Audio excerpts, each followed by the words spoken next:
ऐसा है, जो भी ये चुनाव हो रहा है जी वो काम के आधार के ऊपर होगा। जी जो भी पिछले 4-5 साल गुजर गए, जो भी हमारे विधायक थे, उन्होंने धरातल के ऊपर कोई भी काम नहीं किया। जी जब उनको काम बताते थे वो टालम टोल करते थे। और सड़कों का बुरा हाल है, जितनी भी सड़क बनी हुई है आपकी ऊपर बजौरा तक कोई भी मेंटेनेंस नहीं है। 10 दिन हम यहाँ सड़क का लैंडस्लाइड होता रहा और 10 दिन कटौला में हम फंसे रहे।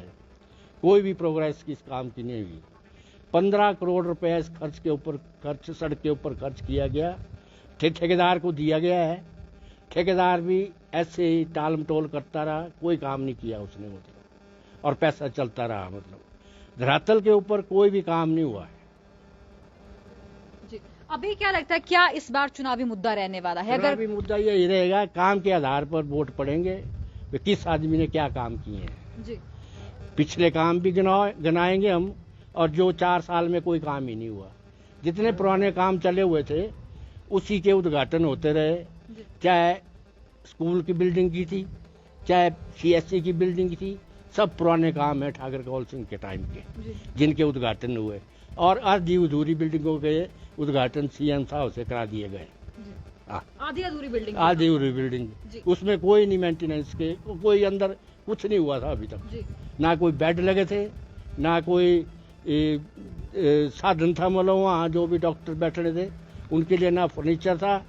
और यहाँ से जो एक एक्सरे मशीन थी उसको भी उखाड़ के यहाँ से ले गए मंडी में, डिजिटल मशीन से। जी हाँ। ये हॉस्पिटल की बात आप कर रहे हैं? हॉस्पिटल जी। की बात कर रहा आपको हूँ। क्या लगता है सर, क्या इस बार चुनावी मुद्दा रहने वाला है? देखो जी, इसमें सिंपल बात है, जो भारतीय जनता पार्टी की सरकार 5 साल रही, इन्होंने धरातल पे कोई भी काम नहीं किया। जी जो भी यहाँ काम किए गए हैं वो ठाकुर कौल सिंह के द्वारा किए गए। और आने वाला समय में भी जो भारतीय जनता पार्टी का जो कैंडिडेट है, आज की डेट में नॉमिनेशन किया हुआ है, जी टिकट दिया हो उनको, वो भी 10 साल यहाँ से जिला परिषद के मतलब मेंबर रहे। जी और उसने अपने, जब वो जिला परिषद का मेंबर रहा उस वक्त भी उसने कोई काम नहीं किया है। आज लोगों के बीच में किस मुद्दे से वो मतलब जा रहे हैं। जी मेरे को लग रहा है कि इस बार ये कंपटीशन तो बड़ी दूर की बात है। यहाँ ठाकुर कौल सिंह जी ने काम किए थे और आगे भी करेंगे। जी तो आपको ये उम्मीद है कि अभी इस बार जो काम किए हैं, जो भाजपा के विधायक रहे, उन्होंने कोई काम नहीं किया? इन्होंने कोई भी काम नहीं किया, कोई भी मतलब ऐसा कागज बताए हमें, ऐसी कोई डीपीआर उन्होंने बनाई हो जिसका शिलान्यास और जिसका उद्घाटन, एक भी कोई काम भाजपा का कोई भी कार्यकर्ता हमारे सामने आए, वो हमें बताएं कौन सा ऐसा कोई काम उन्होंने कागज तैयार किए जिसका शिलान्यास किया हो, उसका उद्घाटन किया हो। कोई भी काम ऐसा नहीं है। सर आप भी बताएं सर, क्या लगता है आपको कि क्या किस तरह का मुद्दा रहेगा इस बार चुनावों में? मुद्दा ये रहेगा कि इन्होंने इस बार कोई भी काम नहीं किया, जी पिछली सरकार ने कुछ नहीं, और जो पुराने काम थे वही हुए, नया काम एक कम नहीं किया। जो ठाकर साहब ने पीछे काम किए थे, जैसे स्कूल की बिल्डिंग यहाँ पर बनी, ये भी इसका भी उद्घाटन कर गए आधा अधूरा, हॉस्पिटल की बिल्डिंग का आधा अधूरा काम कर गया। हमको नया काम जो है यहाँ पर कोई भी आज तक नहीं देखा। मतलब जी नालियों की सफाई है वो भी नहीं कराते हैं, न प्रधान कराते हैं न कोई कराते हैं, कुछ नहीं वाले जो पुराने काम हुई है। अब जब सरकार नहीं आएगी वो ठीक सिर से जो काम इस करेगी। बार क्या लगता है सर आपको, आप बताएं सर, आपको क्या लगता है इस बार क्या चुनावी मुद्दा रहने वाला है?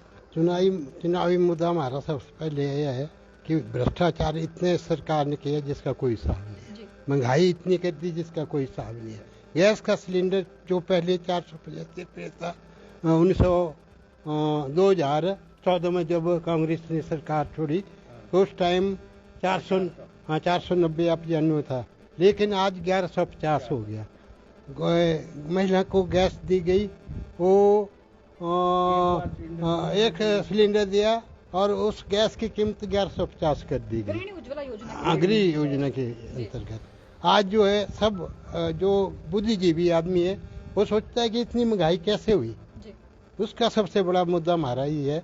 इसलिए जो हम कांग्रेस को वोट देंगे, कौल सिंह हमारे परखे हुए उम्मीदवार हैं, उनको हम भारी बहुमतों से जिताएंगे। पूरी जनता जिताएगी, मेरे वोट से तो जीतेगा नहीं, ये जनता का ये होगा।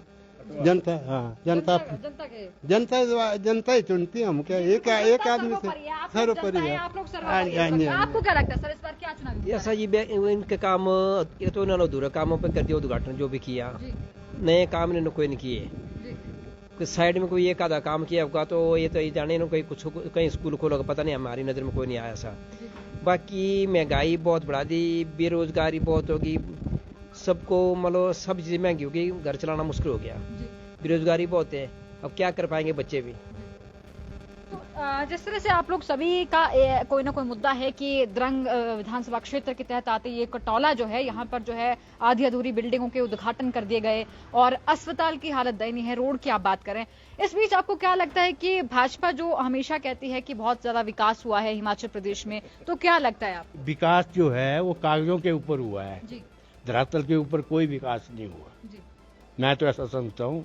बाकी जितनी महंगाई की मार इस वक्त लोगों के ऊपर है, उनको घर चलाना मुश्किल हो गया है। जी सबसे बड़ा एक महंगाई बड़ा मुद्दा होगा। अगर बात और करें जी जो भी कई स्कूलियां हैं जो 3-3 सालों से खाली हैं, मास्टर कोई नहीं है, जी बच्चे ऐसे ही घूमे हुए हैं। जी और जितने भी शॉपकीपर हैं, छोटे तबके के हैं, हम लोग हैं, काम करते हैं दुकानदारी का, हमारे को मार्केट में पैसे का कोई फ्लो नहीं है और हमारे धंधे बंद पड़े हुए हैं। और अमेजोन कंपनियां जो हैं सारी सप्लाई कर रहे हैं सबको, लोगों को। जितना भी छोटे तबके का दुकानदार है वो बिल्कुल इस वक्त भूखा प्यासा बैठा हुआ है। ग्राहक देखता है भाई शाम को 200-400 रुपया बन जाए तो चलो रोटी का गुजारा हो जाएगा, ये पोजीशन है सरकार ने की हुई। बाकी जुमलेबाजी तो बहुत है इनकी, हमने ऐसा किया, हवा में घूमे हुए हैं मतलब। बाकी सीएम साहब भी 5 साल हवा में ही घूमते रहे हेलीकॉप्टर के ऊपर, जी कोई काम नहीं किया। नीचे सड़कों की हालत देखो, 2-2 फुट गड्ढे पड़े हुए हैं। अगर हाईवे देखो, वो क्या है क्या हाईवे, वो तो मतलब गांव की सड़कें हैं, मतलब जहाँ बैलगाड़ियाँ चलती हैं, बाकी कुछ नहीं है। हम बुजुर्ग जाते हैं तो कमर दुख जाती है अपनी गाड़ी के ऊपर भी, भाई कब उतरे तो कब क्या करें। जी यहाँ हम गए एक दिन सुंदरनगर साइड, गाड़ी चलाना मुश्किल, बरसात की बात है, और 2-2 फुट गड्ढे, टायरों की हवा निकल जाती है जब चलते हैं तो वो ऊपर घूमे हुए हैं, उनको ये नहीं देखते भाई यहाँ क्या है। ये इनको तो बिल्कुल पड़ेगी मार, मतलब है लोगों के अंदर अपनी करंट रखी हुई है, भाई कहाँ निकालनी है हमने, वो निकालेंगे लोग।